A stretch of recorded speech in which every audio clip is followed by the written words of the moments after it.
Hey, everybody, you're listening to and watching the Comic Book Bears podcast. I'm Bill Zanowitz, And I'm Steve Morey. and we are your hairy, heavy homos that talk about comic books, but you don't have to be a hairy, heavy homo to listen in, or in this case, stream in. And we're back with you, just two of us tonight. We were hoping Caleb would be with us, but it turns out he's going to see Eternals. I mean, so It's you'll get to see it first. It's an assignment for the podcast. It's podcast related, so it's okay. Yeah, it's good. Right yeah. Well, when are you planning to see it? Somebody... Oh, we do have. Yeah, come on. Yeah, bring him up. Who's here tonight? We got Mr. John Runyon. John, Hi, we'll John. have you I have to let everyone know, especially John, I'm having a very bad hair day. So I decided to pay homage to you with the oversized baseball cap. So this is a Nirvana cap that I have, and that's why I'm wearing that. It's pretty cool. Yeah, John was saying, "Comic Book Bears assemble, love you guys." Oh, we've also got another John Westoff. Boo Eternals. Caleb is fired. It's hard to do that when he's like, he's we brought him on because we said we were more like the Defenders than the Avengers as a non-team. So I don't even know if we could even do that. I think Steve. It's only me and you that like really have the investment in this now. Yeah, I mean, Brian's everything's got copyright me, and you sure have sweat equity at this point. So yes. Everybody else has got other things to do. Yeah, I may have laughed what you were talking about. Brother Brian is over in Japan right now for work. Yeah. So how dare he abandon us for another time zone? And that was so weird about him on the base and sending us the pictures of the like dozens of Superman coloring books that were. It was so cool. That was so weird, though. I was like, hey, he's got a new. Yeah, it's cool. We should collect those. I mean, some of those look pretty fancy. They had like Silver Age. The Golden Age. I had to know if like it was gold, because that would be pretty cool. So, Brian, bring some back for us. Yeah. Yeah, do that. I'll buy some crayons. Yeah. Oh, John Westoff says, "You're like the champions. You'll take anyone." Yeah, it goes. My champions are the 70s champions, and that's all. Like in my mind, the champions was like the one super team that like did coke and were like partying, with Hercules and Black Widow, and Iceman. So in my head, that was like the fun team, Defenders was like psychologically like problematic, and the Avengers was like the popular kids. So and the champions were the one apparently at Studio 54. If it's the 70s, I'm happy to be on the champions. Okay. There you go. Well, that is fun. But yeah, so we're missing Caleb tonight, and we're missing Brian tonight, which I guess it's tomorrow for him already. So yeah. But in terms of Eternals, when are you planning to see it? Probably, I want to go see it this weekend at some point. Just depends on how busy the theaters are and what time Jason has free, because he's got a lot of work going on, and I know he definitely wants to see it too. So okay, this weekend. Maybe Monday. Are you going to a show on Saturday, perhaps? So this weekend in Charlotte. Is the giant-sized Minicon. So Charlotte Minicon is put on by the same as my light falls. It's put on by the same team who puts on Heroes Con in the summer. And the Minicon is usually just a one-day affair normally. Local artists a lot of times and writers come in, vendors, etc. It's usually a lot smaller. But because they didn't have Heroes Con this year, they're doing a giant-sized Minicon that is both Saturday and Sunday, and their guest list is actually pretty good. I mean, you've got Kyle Starks, Jim Shooter is coming on Sunday, because on Saturday he's going to be at the, let me get the name of this right, the Super Jersey Comic Expo in Homedale, New Jersey, and I'm going to that. Jim Shooter's about the biggest name, him and Larry Hama. It's not a creator-heavy show. I was looking at the guest list. Tom Zaller of Loving Capes and My Little Pony, he's there, but it's not a lot of big names. But the show wasn't constructed that way. It looks to be like a very heavy shopping show. I know a lot of the vendors that will be there, stores that I frequent, other friends that are there to promote their stuff. So one of the main reasons I'm going. It's kind of weird though, like no conventions for ages, and then I go to 3 in the space of 5 weeks. That's like a month. I know it's really weird. Well, it's and not. Yeah, I mean that's the thing too. I was expecting the only thing would be Baltimore for me, but like having the Charlotte giant-sized minicon so close to it, I was like, I have to go. So I'll probably be checking that out. Is it the same place? Is it the convention center just like Heroes? Yeah, yeah. Okay. Normally they don't have it. Normally the minicon is at one of the community college spaces, or another like smaller convention center. But this one is right downtown or uptown in Charlotte, right at the main convention center where HeroesCon normally is. So no panels, but it is very vendor heavy. But there's also a really sizable guest list. Mostly again, a lot of local and regional people. Rico Renzi, of course, is going to be there. Dustin Harbin, a few other local talents. But yeah, it should be fun. So I'll check it out either Saturday or Sunday. And yeah. All right, cool. Cool. So we each go into a little con, which is pretty nice. For me with Eternals, I'm going to wait till the second weekend to be a bit more cinema safe. I don't know, with so much negative word and the review bombings, what out of the gate box office will be like. But Shang-Chi was pretty encouraging. For properties that aren't household names. So we'll see. But most likely the second weekend, I will be going to see it in the theater. I definitely will be. Yeah, I mean, I'm not gonna hit up IMAX for it because the IMAX theater that I went and saw Dune in was really uncomfortable. But yeah, I mean the theater was fine for. Yeah, they closed the IMAX that was very close to us closed. Because AMC had that edict that they were. I think they closed. I want to say like 22 of their bigger houses, depending upon the saturation in the market. I know it affected Mike Lovins. He had a very similar situation. We both had 24 screen theaters close to us that were closed with the pandemic, and that was the IMAX theater that we would go to if we were going to see something with IMAX. So there's another one which is maybe like tack on another 15 minutes for the ride, which isn't so bad. I mean, I can't complain. I have access to a lot of stuff where I am. So there's an IMAX, an AMC, a non-AMC, so a non-affiliated IMAX that's in our town as well. But again, I've got the A-list pass, and so I'll just. It's worth it for me to just go at AMC. Yeah. So we also had Lima Nato has joined us as well. Good evening, handsome gents. Good evening, handsome Lima. And John, of course, HeroesCon is on his brain. 2022. That's next year. It comes up fast.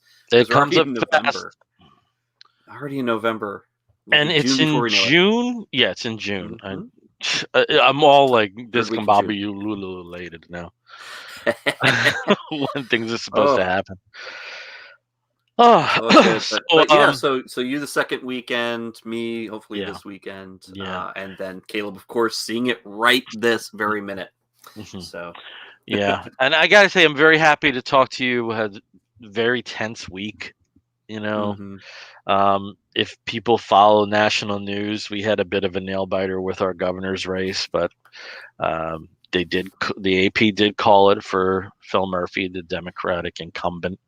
So I'm very happy about that because it was frustrating. Just Tuesday was terrible. Something that went on at the comic auction that I usually do, and then just and yesterday with the Aaron Rodgers nonsense, and just what a dumbass. So I didn't have a good week. I mean, at least it gave us a bad hair day today. I have no hair, practically.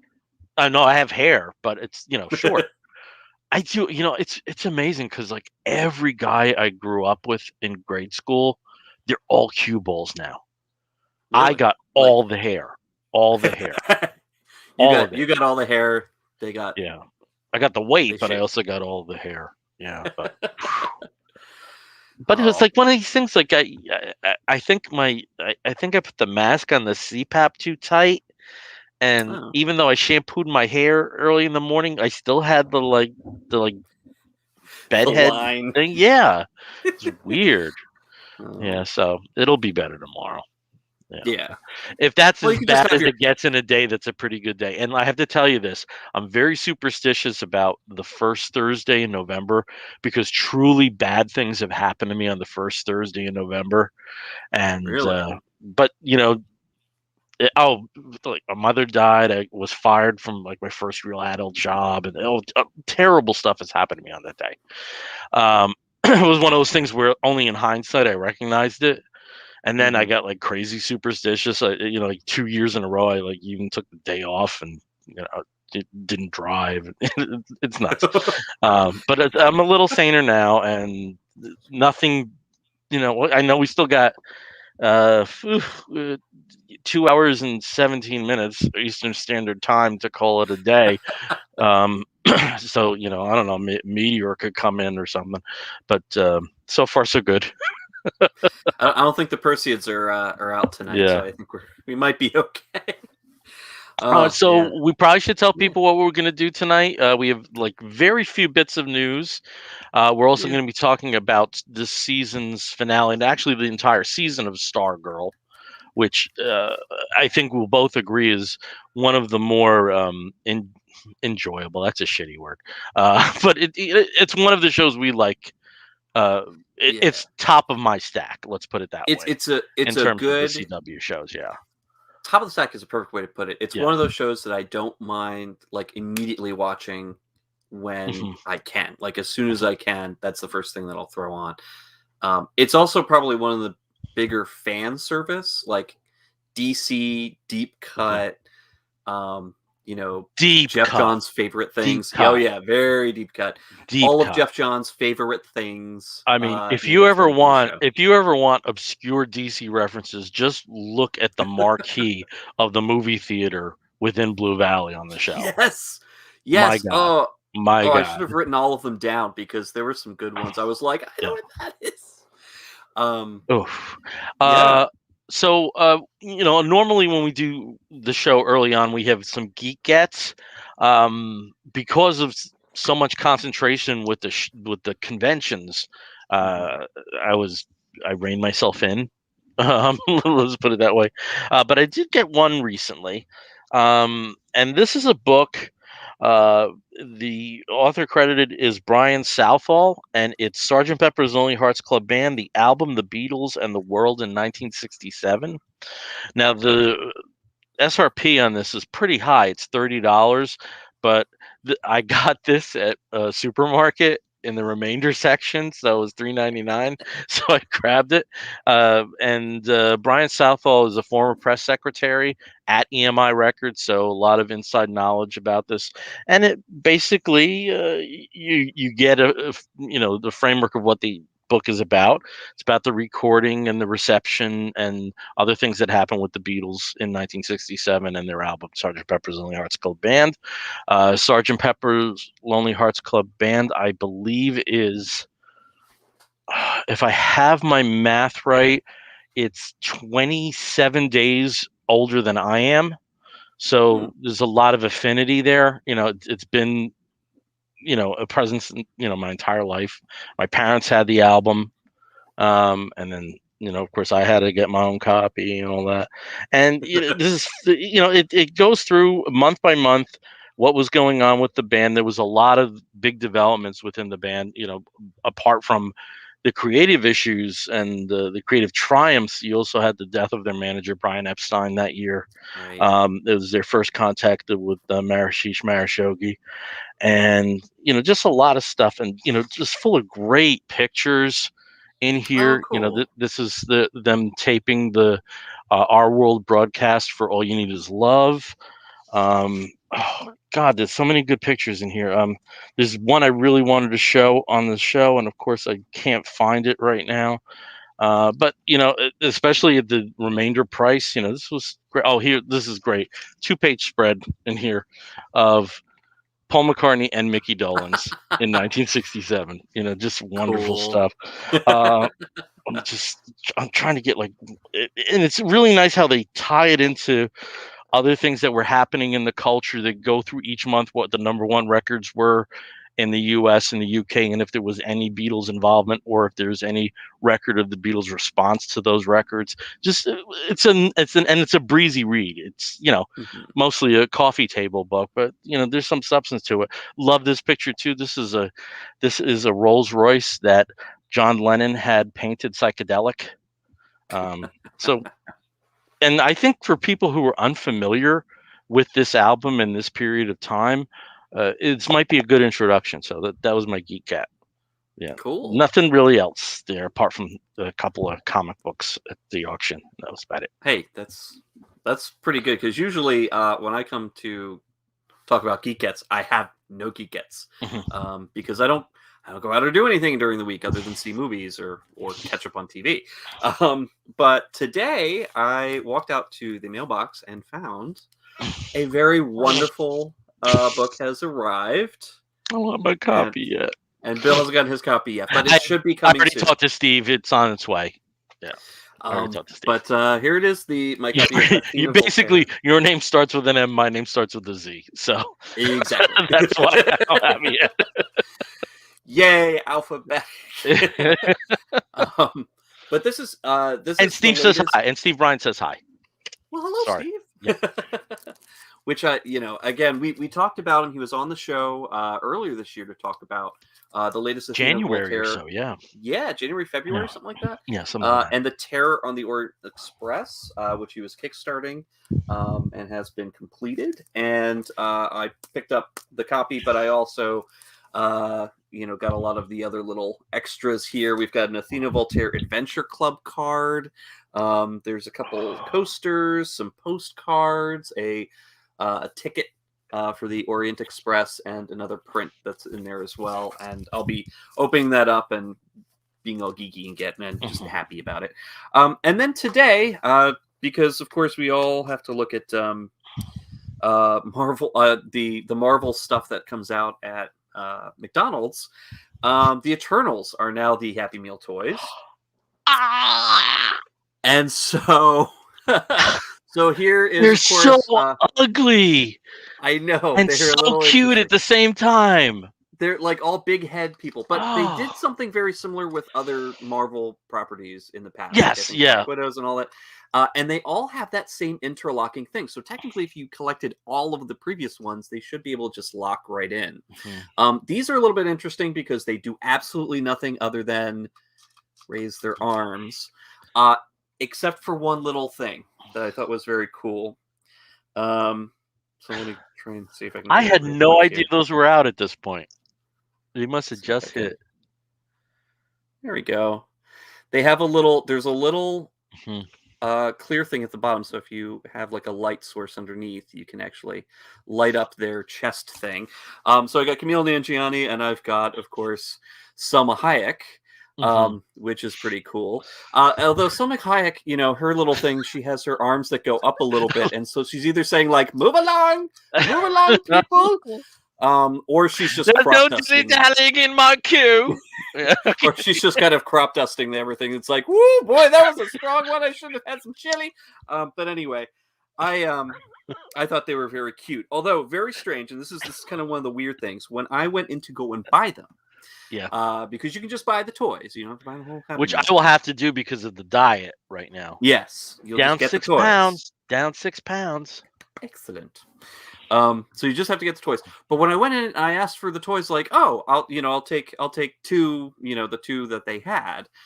And I was asked, do you want a boy toy or a girl toy? At which point I got confused because they only had the Eternals. I'm like, is there a difference? Do they have like a line of Eternals toys that have like, they're all pink and have like hair that you can comb? I don't understand the whole boy girl like toy thing, but no, it was because they had a boy and a girl, and apparently people get very particular about which one they pick up for their child, depending on the assumed gender of their child. So I was like, okay, that's weird, but also it's all Marvel stuff. Like, yeah, whatever. Anyway, but yeah, those were the cool things. Can you please do for me the Selma Hayek as the move along thing again? Can you just move along? Move along. God, I gotta get one. I gotta get move one. Along, okay, people. Yes, I gotta get one. I gotta get one. I gotta get one of that, and then the new Hercules figure that was released. Yeah, I gotta get that. Yeah, gotta get that. That looks so cool. But yeah, now I got some of these. So they're gonna have one for, I guess, all the main characters, but they all look like these giant weird bobblehead things, and I guess they just move their arms. So those are my kids. Okay. Well, as we mentioned in the intro, we're going to talk about Stargirl. So why don't you start us off there talking about the second season of the show, which has the subtitle of Summer School. Summer School, where unfortunately John Runyon, in reference to Salma Hayek's character, I feel like she's saying 2 hot dogs, a soda, and chips. Should I do it? Do it. Do it. And again, it's prefaced with, "I'll have 2 hot dogs, a soda, and chips." Yes. Which, just as a blanket statement, I kind of channel Oliver Hardy a little bit in this. It's a long story, but I was both charming and driving Steve nuts when we were online at Heroes at Baltimore Comic Con with my order. Yeah, but it's cute. Now I can't get it out of my head ever. Yeah, it's like an earworm. Yep, for 2 hot dogs, a soda, and some chips. Sure. So Stargirl season 2. So the difference here, Stargirl started out on the DCU streaming app. Was one of their originals, and actually was a really big hit. And so it was concurrent. By the time that it did air, it was concurrent with the CW. It would hit, I believe, on DC Universe on Sunday night, and then air on CW on Monday night, if I'm correct. Something like that. It was very close. Not a long it was very period close. of time, yeah. And it ended up doing really well on the CW, and so for season 2 they decided to move it, just whole part and parcel, move it to the CW for all the first run episodes. And in this season, it's basically the summer after the first season's school year, where unfortunately most of our heroes have to repeat classes because they all kind of failed because they were too busy superhero winning. So for whatever reason, most of them end up back in class to do summer school. But this season is very interesting because the big bad kind of has fingers and makes sort of minor appearances throughout the first couple of episodes, affecting other characters, sort of basically brought around by the Cindy Berman Shiv character from the first season. Finds the Black Diamond and starts using the diamond to make bad things happen, and also to bring together her other children of the ISA. Well, obviously the Black Diamond, for anybody who's familiar with DC lore, is way more powerful than what any human can possibly stand, or metahuman. So, of course, the diamond has been using her, and the diamond, of course, is home to Eclipso, a Lord of Chaos / concept of hate and negative feelings and thoughts and everything, that's been imprisoned in this diamond. Though I don't understand, imprisoned doesn't really seem to work very well. I think imprisoned means something very different here, where it's like, hey, the diamond's in somebody's hands, Eclipso gets out constantly and is causing chaos and things. But through the course of the season, terrible things happen that are related to Eclipso, but at the same time, we're also introduced to new characters. So we have new heroic characters like Jenny, also known as Jade, the daughter of the original Green Lantern, the Golden Age Green Lantern. We also have the Thunderbolt. Teased in the first season, it's just a little pink pink pen. But Courtney's younger brother, her stepbrother, actually brings the Thunderbolt genie to life for comedic effect. And later on, of course, then we were introduced to Jakeem, who was the wielder of the Thunderbolt in the newer JSA series. We also are introduced to the Shade. Makes his big appearance, which I love the Shade.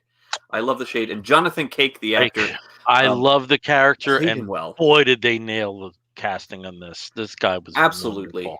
Absolutely, kind of rakish. I always thought, like, if they had like a movie of Starman made contemporaneously, like there's a number of English actors I think just would have killed, but I can't think of anybody in the role now apart from him. He did a great job. Nailed it. Nailed it. He nailed the charm of that character, the complexities of that character, the inherent sadness of that character.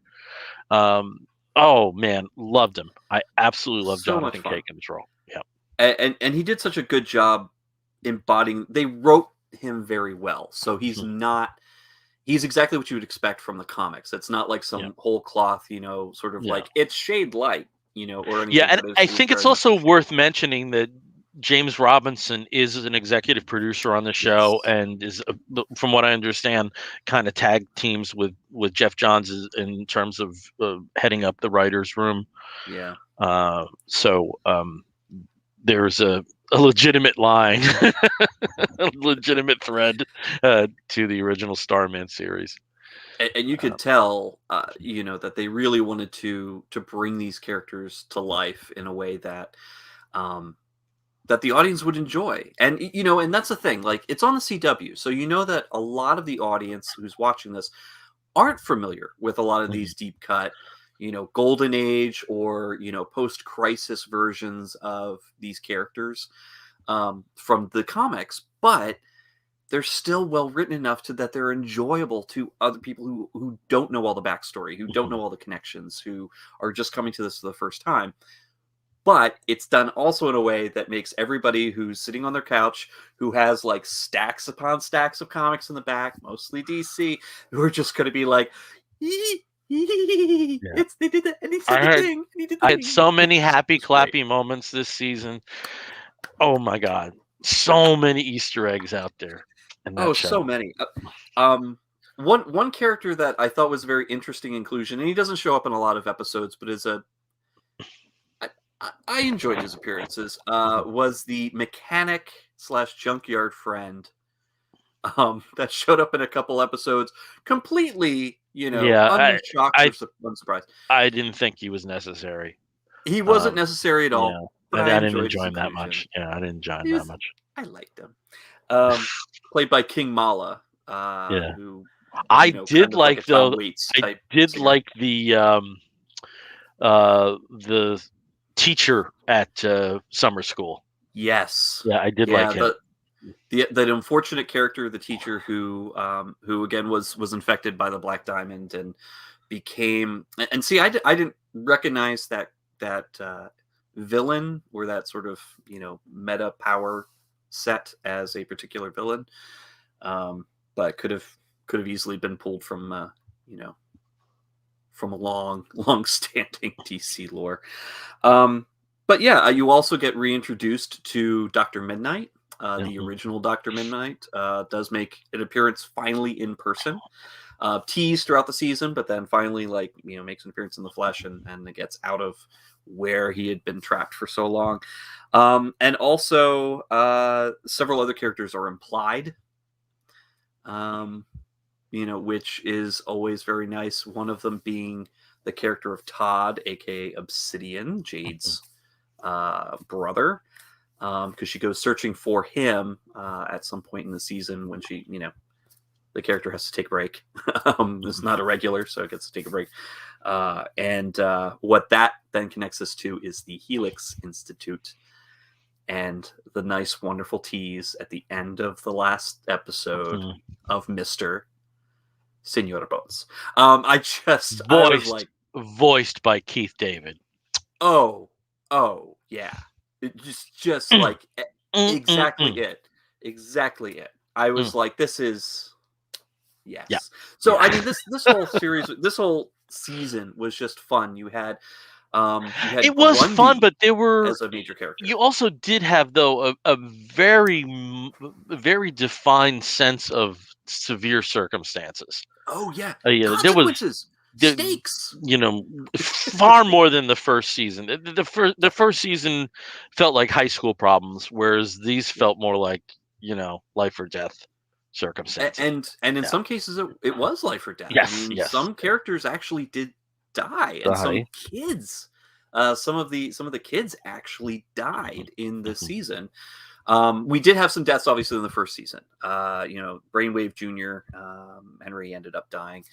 But here you actually did have some characters that you were worried about, and there were some pretty shocking things. A lot of the moments, like the most disturbing and darkest moments, I can attribute to Eclipso's child form. And I did have to look up the actor. The actor's name is Jason Davis, child actor, who embodies the most evil aspects of Jason Eclipso. Creepy Davis. Jason Creepy Davis. Basically, it's like creepy. If you take Pennywise the clown, but make him Georgie. Like basically from it. Like that's the thing. This kid's he's got the sweet little kitty voice, and he's just so loving all of the most horrible things.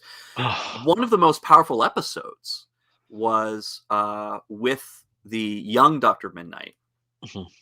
When she goes to try and find the other, the other,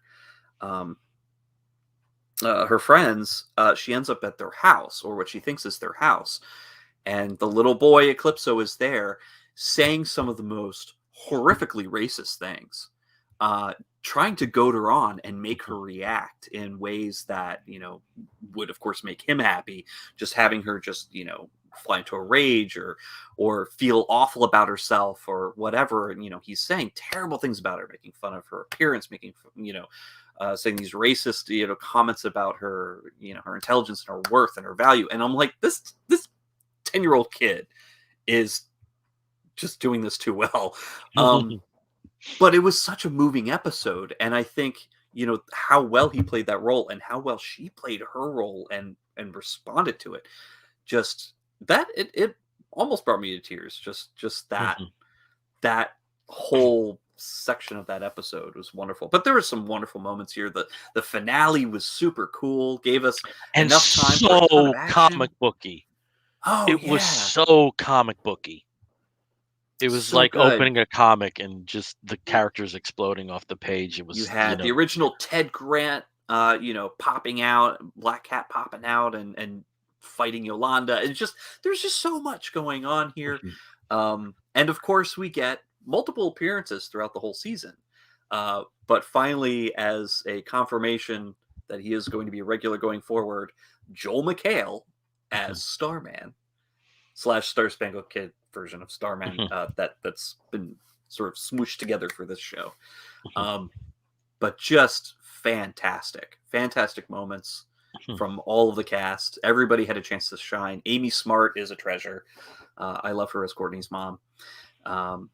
Mike really had great interactions there. Mike had his moment in the sun. Mike had a couple moments, which I feel good. I especially like Yolanda's arc, because I think with people that are in this situation, you don't get over. Things happen in the midst of battle, and you don't necessarily get over by the next issue.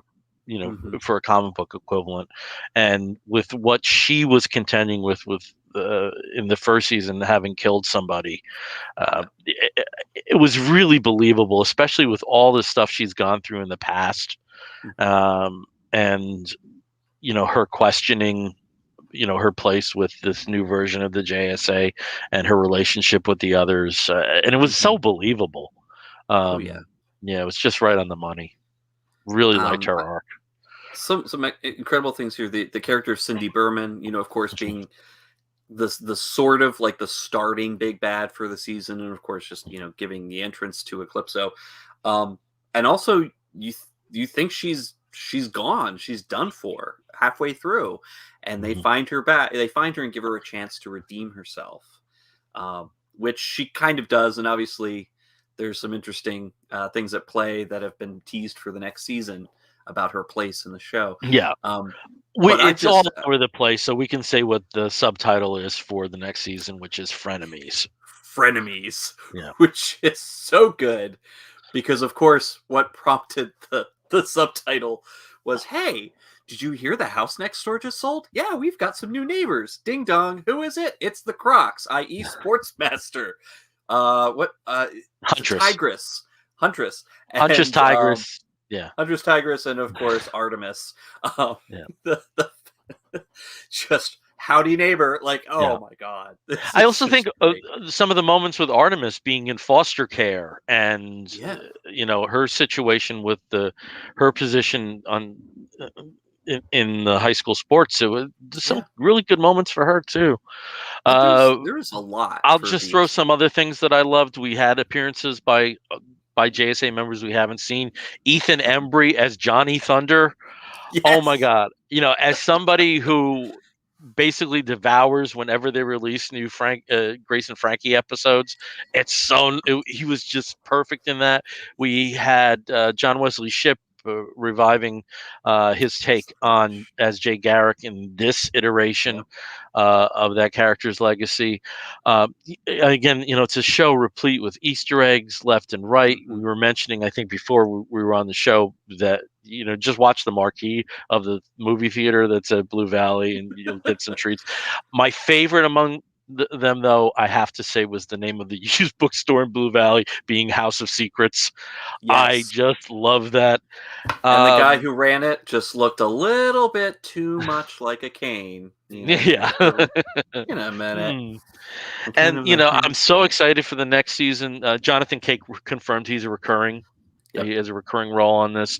If you go by some of the casting sides that have come out, it's pretty clear that Obsidian will be part of it. And some of the other rumors are Adam Smasher and Hope O'Dare, which I'm very happy about, from Starman, with a very distinctive connection to the Shade. So it's a fun show, and 13 episodes, you're in and out effectively. You can binge it in a day when you just don't leave the couch, on a Saturday. And they're fun. They have like a great rhythm to them. Yeah. And in as much as we were saying that the show took much more darker turn than the first season, still there was a sense of fun, and the fun is kind of wrapped in realism. Another thing I loved was in the first episode, the kitchen of the Dugans gets severely damaged when Jade and Courtney fight, and that's not repaired by the end of the season. Oh no, you've got the burn marks that are in the wall. You've got like half the counters like cut in half. You're just sort of like, they've had other things to contend with. There's none of that. Next episode magic. Nothing happens. So we've got a lot of comments here actually. Oh, cool. Lima. I'm enjoying Stargirl as a JSA fan, but it took me months to resume watching it after the revelation that all the JSA relics are left on a table for anyone to grab. And that's true. If you remember in the first season, basically they go in, they find the JSA, they see the JSA headquarters and are like, wow, look at all this stuff. I'm just going to throw it all in my duffel bag and take it back with me to my house, like for anybody to just pick up. Although that was also a fun moment too, because we got to see like a lot of the relics and the how they interact with the characters, and of course give us a hint of what's to come. And he continues, this kind of dumb script scares me off. Yeah, I'm talking to you, Star Trek Discovery. Yes, there are sometimes those moments in Discovery where you're like, oh look, everything's laid out before us. Let's just go ahead and follow that. But I understand Stargirl's for fun and started to relax. And that's, that's the thing too. Like if you're a fan of all of these characters, of, just getting to see them, on the screen, so to speak, and, in this type of way.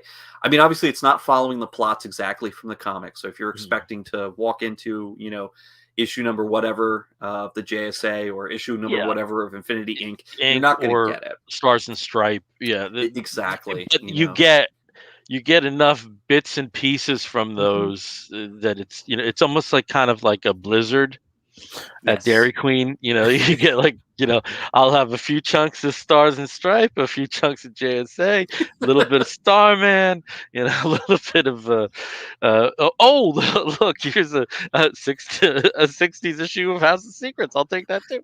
Why not? You just throw it all in there, and it's fun because it gives you it gives you the characters, it gives you the circumstances, but in a very different way that allows the writers to play with it and make it more consumable from people who know none of that thing, people who have none of that history. And the show is so well crafted that it's not a problem for somebody seeing an Easter egg and not knowing it. The show's established its vibe, and it's just very well executed. And as we were saying, the Jeff Johns and James Robinson have substantial involvement in the crafting of this show, and it shows. And I'm so glad it's around, and it's going to be a tough wait for another year, but 2022. But hey, there is a third season coming. That is, it's confirmed. We have the subtitle. We know what's. We have the subtitle. You have to do it. Kind of know what to expect, but I'm sure we're going to get a lot of surprises. Anthony Comito has joined us here, and he says that little kid from Eclipso takes the form of was so creepy, like Malevolent. Solid acting job from that kid. Yeah. And again, that child actor is Jason Davis, because I did look it up. I'm like, this kid's either going to have like no other appearances in any other show ever, and this will be like his one big acting credit, or he's going to be like in every horror movie that you see from now on, because he plays that part so well. And I also have to say, Eclipso is kind of a ridiculous character as he was introduced. His costume was basically hot pants and a jester hat. And just kind of a like ridiculous makeup job. And there have been times where he has been portrayed as very much a big bad, and they really took the darkest elements of the character and established them really well in the series, which was nice to see, because if you take a look at the 60s appearances, you're like, who the hell would be scared of this guy? You kind of expect to have all he does bells is talk, on the thing, and also the tragedy of Bruce Gordon, I thought was so well done. And there's so many good things. Go watch it. We haven't even talked about Hourman and Solomon Grundy. I mean, that was so. That parents, was such a good. And, and how Best parents were like, "Oh shit, what did I do?" At the end. Best parents at the end were great. They were like, "We got to talk to you about new costume. What do you think of yellow and black?" I was like, "Oh my god! Yes. Imagine superhero stage parents. Oh my god!" So, oh man, yeah. But yeah, just really great stuff. Yeah, definitely recommend it. All right. The first words on our show are comic and book. So we read some of them in the interim between the last episode and this one. So Steve, tell us about something you're reading that you dug. So one of my gets from the Baltimore Comic-Con, I had picked up a book that I had heard a lot about, but I hadn't had a chance to read, and so picked it up while I was there from the Aftershock table, and was going to wait around for Steve Orlando to sign it until I realized that it actually was already signed by Steve Orlando, just right there on the cover. So it's all good. And this is the book Rainbow Bridge. He co-wrote this with Steve Fox, and it was art by Valentina Brancati. And this is a very tough book to read. It is. Not that it's difficult, but the subject matter itself is very hard for people who have had pets, four-legged companions, fluffy friends, or even feather friends. I know Bill's kind of backing off because, I have two. I've lost friends who are, of the four-legged variety, part of my family. They're, and they're part of pretty much everybody's family, I think. And it's difficult when one passes away. The term "they went across the Rainbow Bridge" or "they're going across the Rainbow Bridge" is sometimes thrown around. I hadn't heard that until I moved here.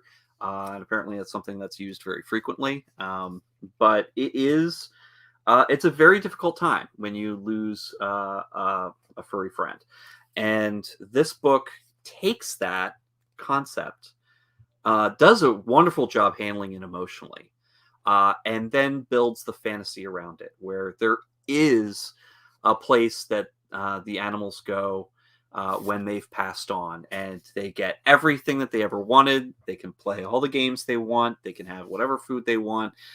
They can find others, and everything. It's just just a wonderful place for them to be and be themselves. But sometimes the hardest part is the people that you leave behind. And so the story centers around Andy, who's just lost his best friend, Rocket. His parents run a rescue and veterinary practice, and so they have a lot of animals that come through there. But Rocket was there from day one for Andy when he was a baby. And so now that he's going to high school, it's a very difficult time for him. And he just lost his best friend just a few weeks before his orientation. And so he can't get over, he isn't over it, of course. And you can't really get over something like that very easily. And he keeps having these dreams or these visions that Rocket is calling him. Well, he ends up going into the woods and falls asleep and wakes up in the land where Rocket currently is. And there's trouble brewing. There are these spectral wraiths that seem to be causing chaos around the lands that these animals inhabit. So, with the help of several other cats and dogs and other creatures that take pity on him and wonder why this human is wandering around in their area, he goes on a quest to find Rocket, and then also find a way that he and Rocket can finish their business. That he can say goodbye to him properly. And it's exciting, it's fun. There's some really funny moments, and there's a lot of emotion in here. So if you have lost a pet, it might be kind of intense for you, but that also is a bit cathartic, and I really enjoyed reading it because the entire time I did have sort of that lump in my throat, going like, I know this is just a beautiful fiction book, and it's written for all ages, but I'm getting a lot of emotional feedback from it, and of course right afterwards I went and I hugged my puppy, my 12-and-a-half-year-old puppy. But this is a great book, Rainbow Bridge, by Steve Orlando, Steve Fox, and Valentino Bracanti, out from Aftershock and Seismic Press, which is their label. But very good book. Okay, that may be something I'll explore eventually. I'm in a situation that I just can't take the loss anymore. I can't. I've had too many goodbyes, and in some ways it's harder than losing people because you don't know exactly what they're thinking when they're in that situation. So it's well, it sounds like it's a very pleasing mechanism to contend with the emotions that you feel there. For my book, this is actually, I believe, the first book from Vault Comics that I've ever gotten. I must have gotten something else over time, but I know that you talk about them a lot. Caleb talks about them a lot. Certainly the guys on A Comic Book Look talk about them a lot. So I got the first issue of Deadbox, which is written by Mark Russell, and is drawn by Benjamin Tiesma. Not too many credits to his name. Did a book with Justin Jordan for Image. I can't think of the name of it, and I think a backup for Captain Canuck. There really were like almost no credits there. And Deadbox takes place in the small town of Lost Turkey in the United States. And in the back, it even says here, where the main source of entertainment is a cursed DVD machine that seems to know more about the fate of its citizens than they do. And Lost Turkey is one of those towns where there's a gas station, a convenience store, a cemetery, and at least one church, and everyone knows each other. and often populated by people that, despite wanting to leave, never seem to do. And we're there with the girl behind the counter at the convenience store. Her father's very sick. It's Penny. She was expecting to be in college at this time, but her father got very sick, so she's putting college on hold to take care of him. And Mark Russell, I mean, he's just laser sharp as a writer. I mean, he's so insightful. But this was a little different because um, often there's a lack of subtlety in his work, which is glorious. Uh, you know, think of the recent robot thing, and certainly elements of the Flintstones. They're Billionaire Island. yeah, they're kind of subtle as a flying mallet. For if I can use a phrase I've been using since I was a teenager. This one though, there's a little bit of difference in the lens. So, as you said, because the town is remote and small, there's almost no Wi-Fi. So the movies that come from this red box, sorry, I said red box, dead box, uh, uh, they're a little strange, though. No one seems to have ever heard of these films before. But they keep getting stocked and people keep renting them. I also love that the characters that you saw in the town were fleshed out. It's a wonderful moment from an inhabitant who's never left the town, works in the granite pits, but quotes Kierkegaard. Wonderful moment early on in the show. So, in the book, we were just talking about Stargirl. So there's a gun nut, which ties into a mentality that pervades a lot of the U.S. at this point in time, but done in a sense that none of it was gratuitous or stereotyped. Really enjoyed what we saw of the inhabitants of the town.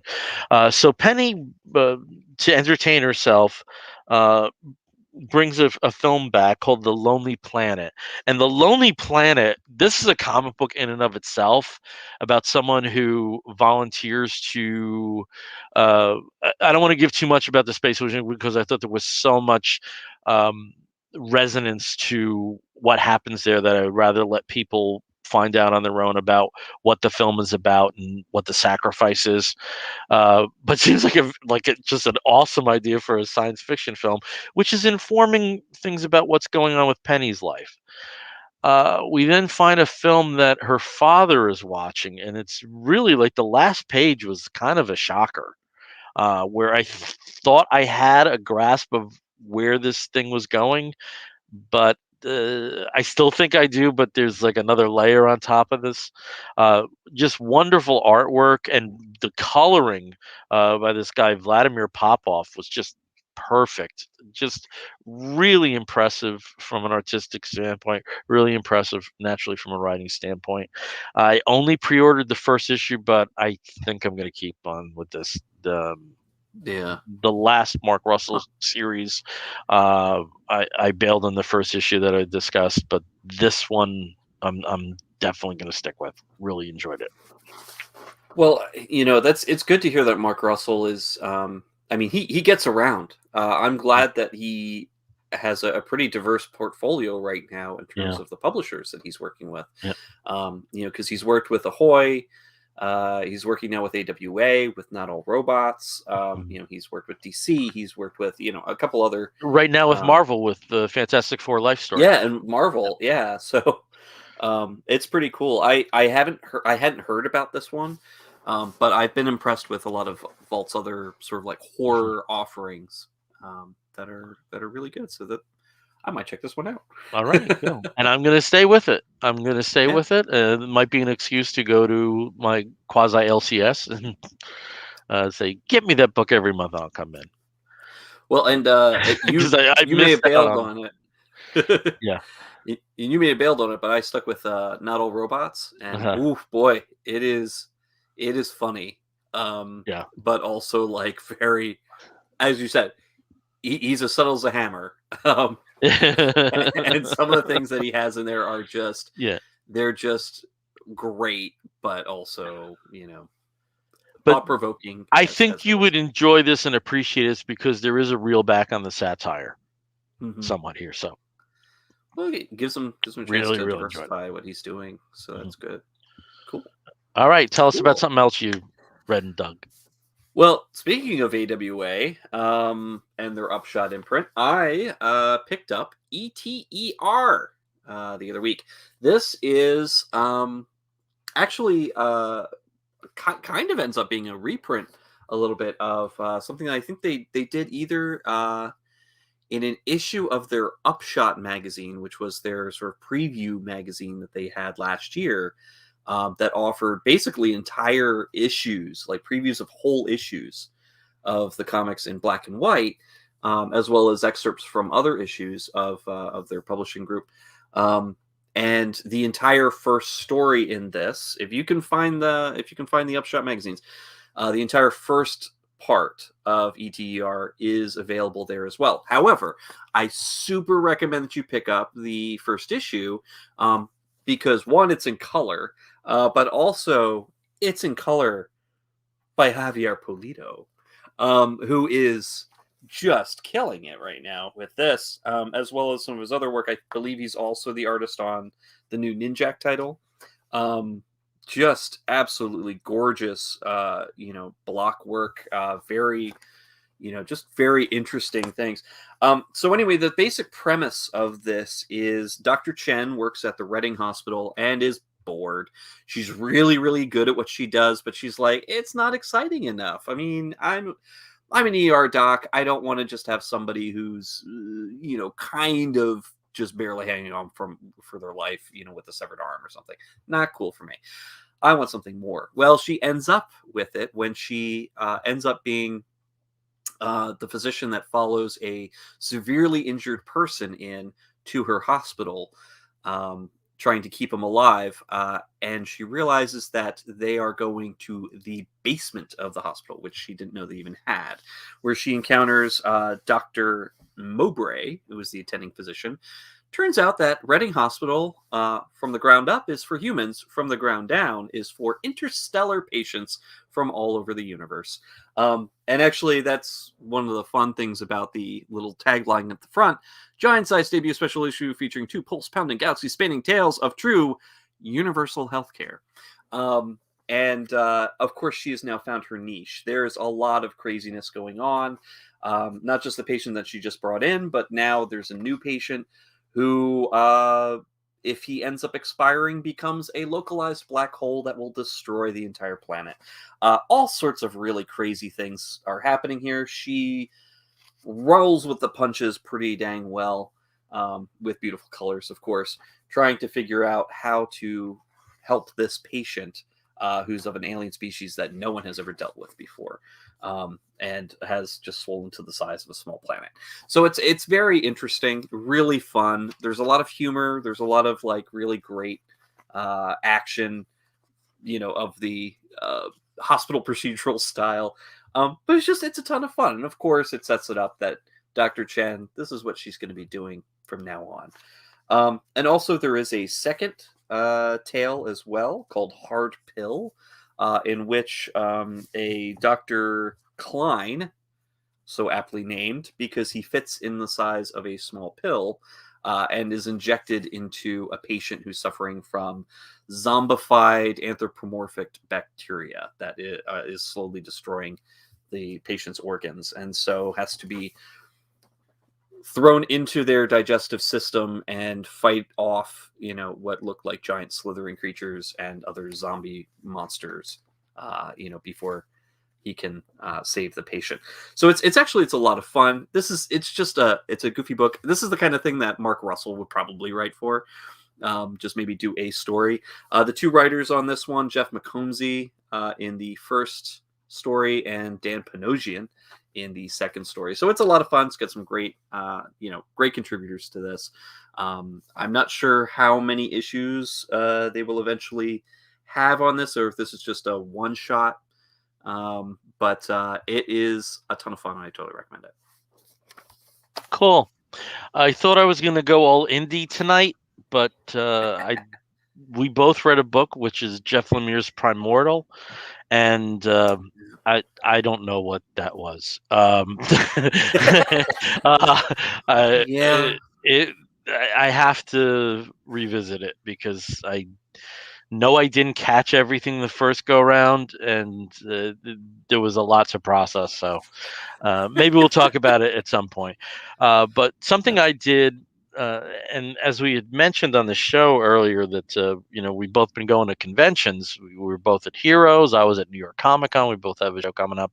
One thing you don't do at comic book conventions is read. So you don't have True. the time. Very true. So I was able to finally catch up on the DC books from September from my last DCBS box. I was planning to hold a stack, but I just can't do that. There's too many. So I have a mini stack. So what I'm going to do is I'm briefly going to go talk about them. Steve, please interject if there's anything here that I am mentioning that I'm shown off here that you have also read. First, I wanted to start off with the Superman line, Action Comics number 1035, and Superman Son of Kal-El number 3. We've had this big lead up to Superman going off to War World to just get it over with already. There's an alternative history version of that was also represented in Superman and the Authority, written by Grant Morrison. That's not here because I actually had to get 3 from the comic shop and read that weeks ago. So that's why that's not here. But, again, really fantastic authors. Philip Kennedy Johnson on Action, Tom Taylor on Superman Son of Kal-El. We know that there's a lot of brewing here in terms of an LGBTQ plus angle. So I'm sure we'll be talking about that down the line. But Superman books are in good hands, and we're entering a new phase where there will be a Superman on Earth and a Superman in space. And very much enjoying the Superman books right now. Ancillary book to the Superman book, Superman 78, written by Robert Venditti with art by, I forget which Torres this is. One of the Tauruses. Is it Wilfredo? But anyway, I'm not going to spend time looking for the name here. I have to say, with this book, I know that we've had a lot of Venditti talk over the last few episodes because of Hawkman and stuff. But my God, does this have this version of Lex Luthor's voice down in this? They're investigating something that's out in space called Brainiac that they know nothing about, and Superman goes to a recently paroled Lex Luthor to seek assistance and knows how to play his ego. Really nice moments in this. And you just hear Gene Hackman. It's amazing. Fear State is going on in the Batman books. And okay, Jesus Christ. All right. We've had Nightfall, and we've had No Man's Land, and we've had Contagion, and we've had Death of the Family, and we've had the Joker War, and we've had the Joker versus Riddler War, the Jokes versus Riddle, whatever the hell that was called, and we just recently had A-Day. Enough with the Gotham in peril stuff. This city would be dust if it was real life at this point. Who in hell would want to live there? I'm so encouraged that when Joshua Williamson takes over Batman, that he's leaving Gotham City for a time, because we need a break from Gotham. We really do. Yeah. It's just give. Just like Mark Waid gave Daredevil a few good days, give Gotham City a little bit. You give it an urban renewal development that actually makes sense, and people. It's just it's been through too much, and it's just retread at this point. And some of that is also peppered with watching the season of Titans, where that was a huge element too. So it was kind of concurrent with this, and also involved the same adversary, not really the emo version that we got in Titans. Some of the issues are fairly well done. Miracle Molly, there's a newer character, and her backstory was pretty interesting. And Tom Taylor on Nightwing, I mean, top of the stack each time out. But Gotham needs a break. Wonder Woman, Black and Gold. We've been talking about how amazing Superman Red and Blue was.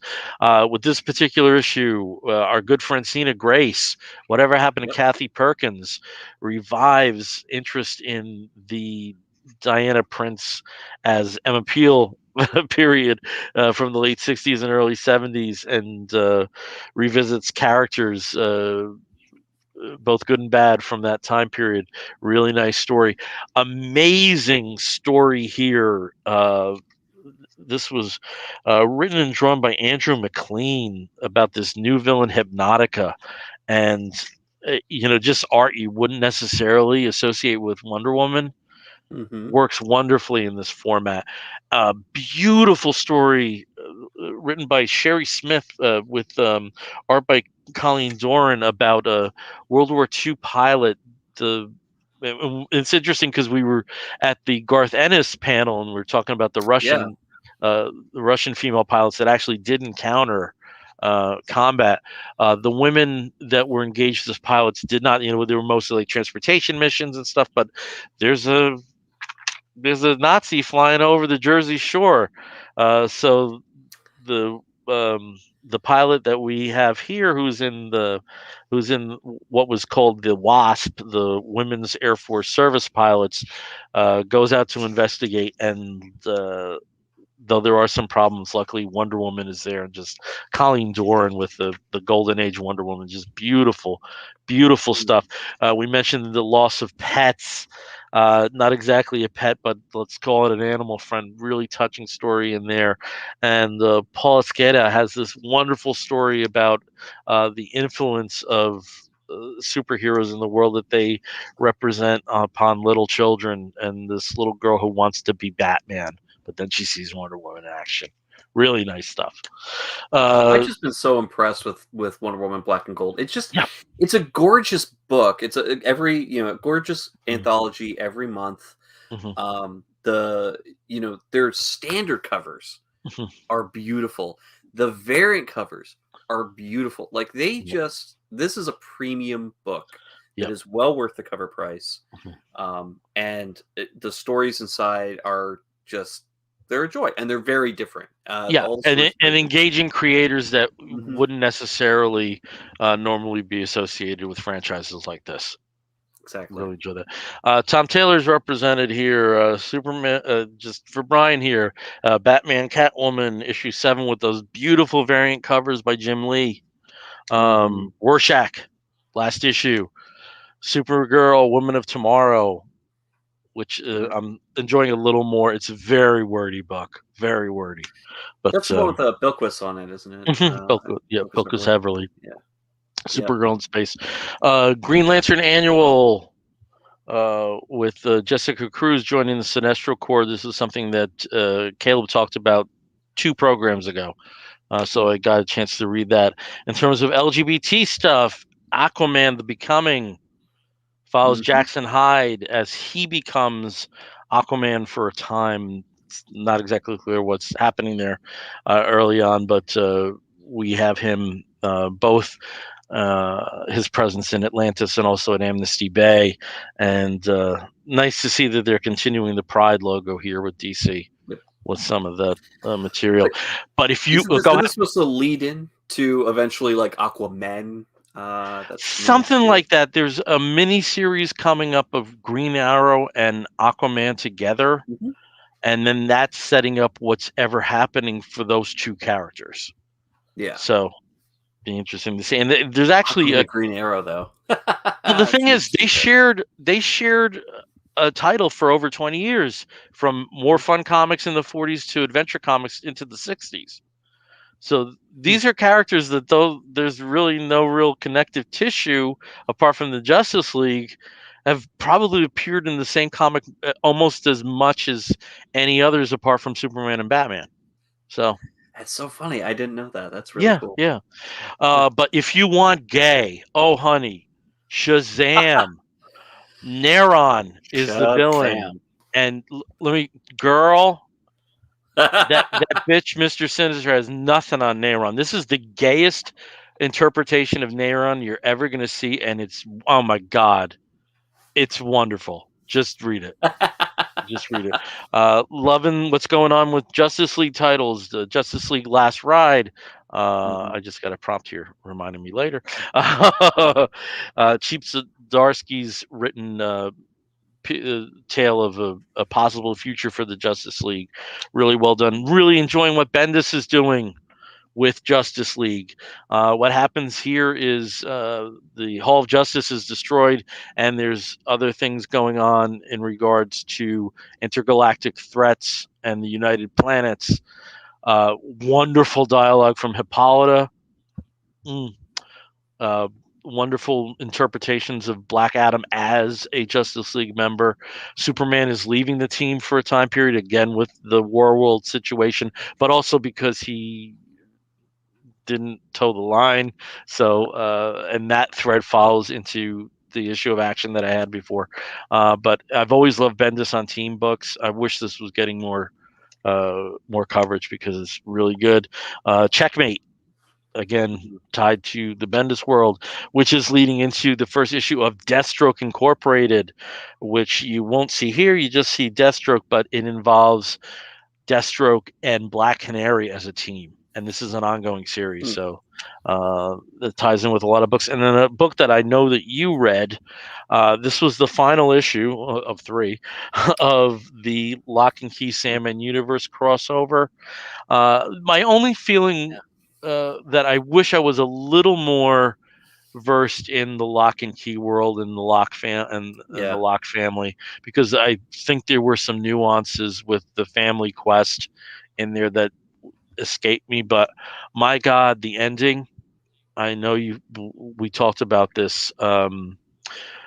Basically there's a journey to hell.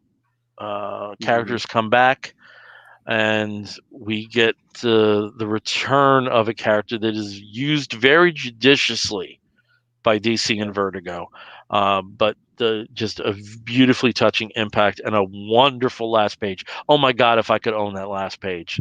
Oh my god! I mean, the great thing about this one. Yeah.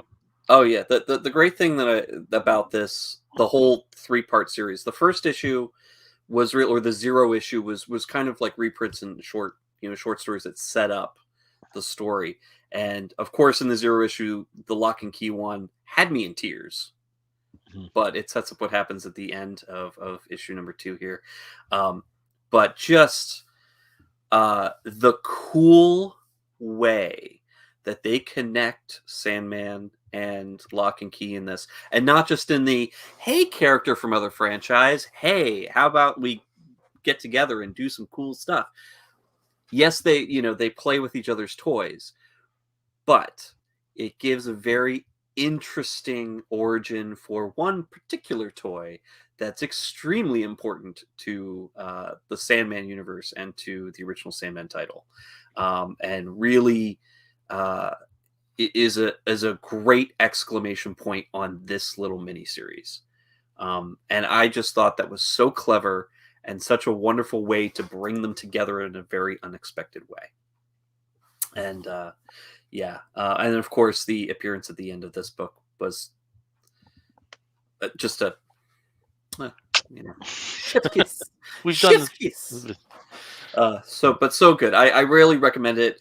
Get all 3. Get the 0 issue, even if you, because it's important to note the 0 issue is reprints, but yes, boy, do they tie in.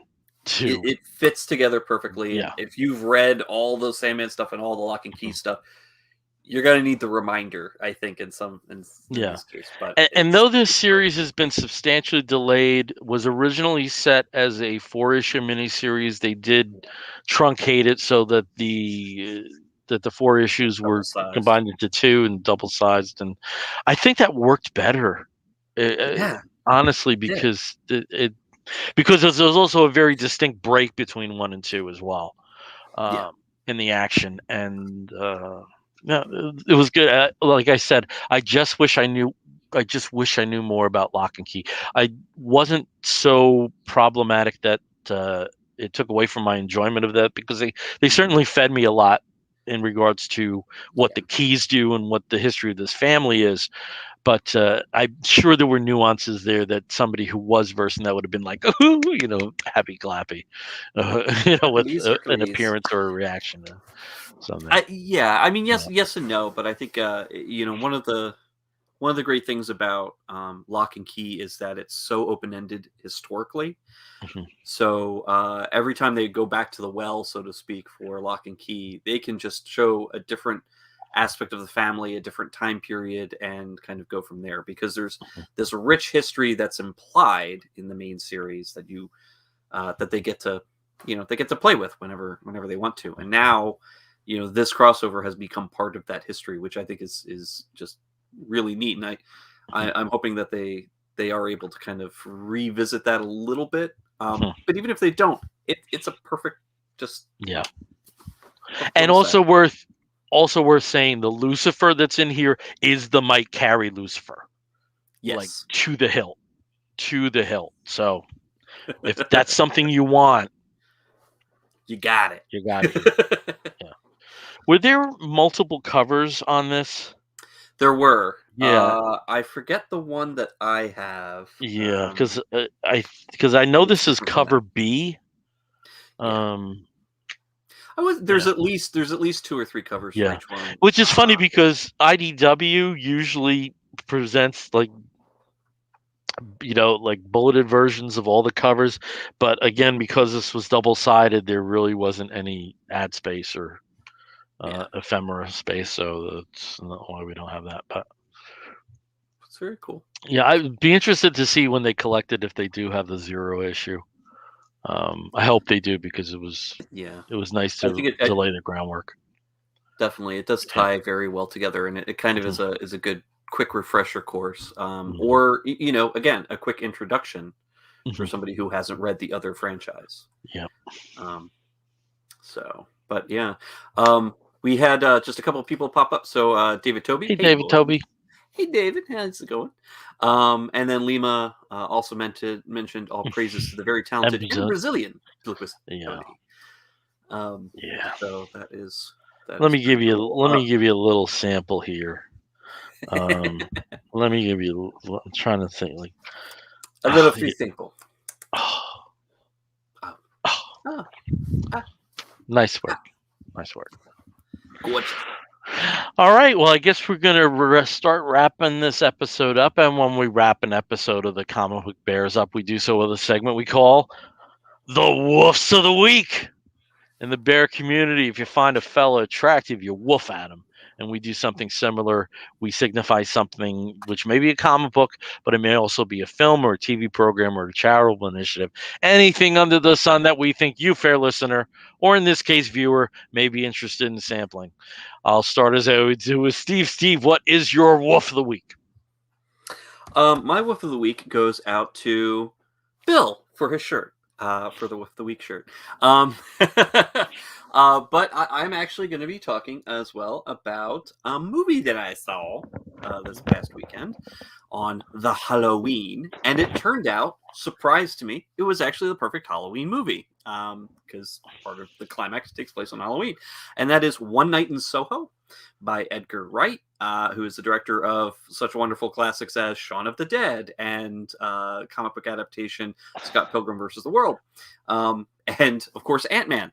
So just a lot of Edgar Wright stuff out there. But this is his little baby, and in it, a young fashion student from Cornwall who also has the ability to see ghosts, moves to London to go to fashion school, hates her roommates because they're kind of bitches, and so decides to go and move into a flat that's been around for a very long time in Soho.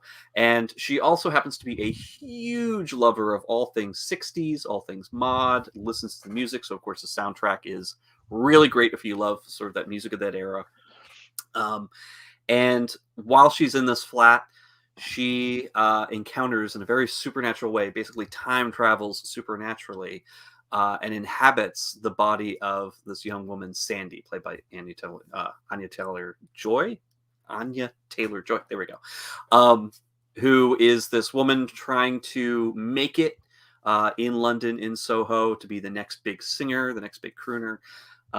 And she encounters a gentleman, played by Matt Smith, called Jack, who decides to take her under his wing as her manager. And things start out good and then start going downhill from there for poor Sandy. And all the while, the fashion student in the present is sort of falling more and more into the story, into this thing that's happening with Sandy in the past, and finds out that something really tragic has happened to Sandy, and starts really losing it in the present. The movie is great. The acting is wonderful. The costumes, the music, everything's great. And basically it gets very twisty. So I absolutely recommend this to you, even if you're not a big fan of, like, scary horror movies.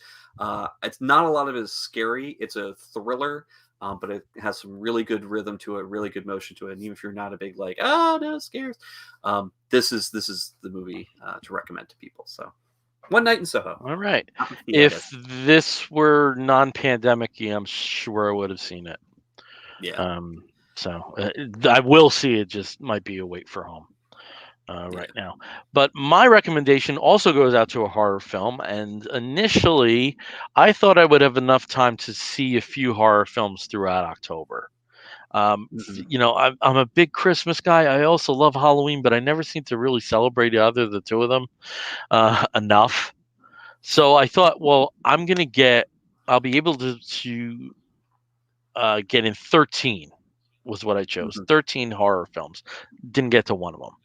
And a big gap in my horror film watching are the films from Hammer Studios from England, specifically the Dracula series and, some other really quirky stuff that they did from the late 50s into the mid 70s. Never got around to it. Never got around to any of them. But I did watch Flesh and Blood, the Hammer Heritage of Horror. It's a documentary from 1994, so they do have interviews with all of the people that have since passed, like Christopher Lee and Peter Cushing, Inger Stevens. I mean, just a number of the actors and actresses and writers and directors that were responsible for a lot of the classic Hammer horror films. It's streaming right now on Tubi and Roku and some of the other platforms, so it's very easy to obtain. And I at least got a flavor of what the Hammer films were like. And again, it starts off with what basically was a cinematic adaptation of a very successful serial on British TV, The Quatermass Experiment, and then goes right up to Dracula and Hippies with the Dracula 1972 AD. So you have a big gamut of films that that are covered within the documentary, and just a nice 2 hours to give you a flavor of stuff that you eventually want to see. So that was my Wolf of the Week. Flesh and Blood, the Hammer Heritage of Horror. And I hate to say that. I hate to do that. So. All right. Again, we are the Comic Book Bears podcast. We thank you for streaming in with us. It really means a lot to us that we have people tuning in. So thank you. When we do these live streams, you may be listening to us on the audio version, and we thank you for listening to us through that mechanism as well. And if you want to reach out to us, you can do so by sending an email to comicbookbears@gmail.com. Again, listening to us, you can